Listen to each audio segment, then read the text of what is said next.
Gas ధరలను వెంటనే తగ్గించాలి. పెంచిన గ్యాస్ ధరలను వెంటనే తగ్గించాలి. Modi down down, Modi down down, Modi down down, Modi down down.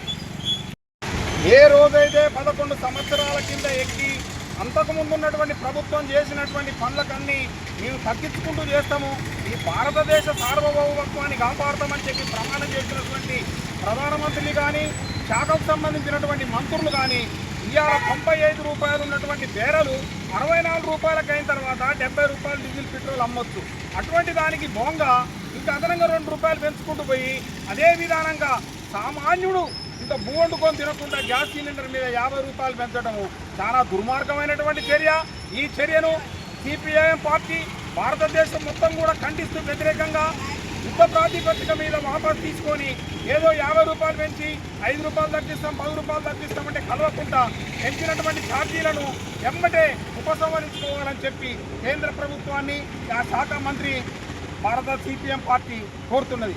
అదేవిధంగా ఈ పెట్రోలు డీజిల్ పెంచటము ఒక రవాణా శాఖ మీదనే పడదు, అన్ని రకాల సరుకుల మీద ఈ దెబ్బ పడుతుంది.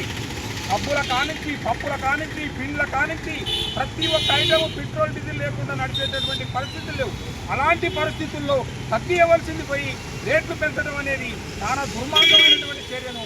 ఈ చర్యను మేము సిపిఐఎం పార్టీ యుద్ధ ప్రాతిపదిక మీద తగ్గించుకోవాలని చెప్పి వినయంగా చెప్తుంటూ, ఒకవేళ తగ్గించని పరిస్థితి ఉంటే దీన్ని ఉచితం చేసి తగ్గించేంత వరకు ప్రభుత్వం మెడవక్కక తప్పదు.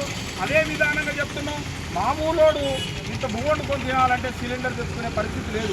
ఉజ్వల సిలిండర్ మీద రేటు పెంచడం అంటే ఎంత అన్యాయమైనటువంటి పరిస్థితి. ఎత ఉన్నమ్మకు చెప్తే యథార్థమైంది, ఎత లేనమ్మకు చెప్తే ఏం అర్థం కాదు. అలాంటి పరిస్థితుల్లో కార్మిక వర్గం చాలా ఇబ్బందుల పాలవుతుంది కాబట్టి దాన్ని యుద్ధ ప్రాతిపదిక మీద వాళ్ళు తగ్గించుకోవాలని చెప్పి కోరుతున్నాం. జిందాబాద్ జిందాబాద్, జిందాబాద్ జిందాబాద్, జిందాబాద్ జిందాబాద్.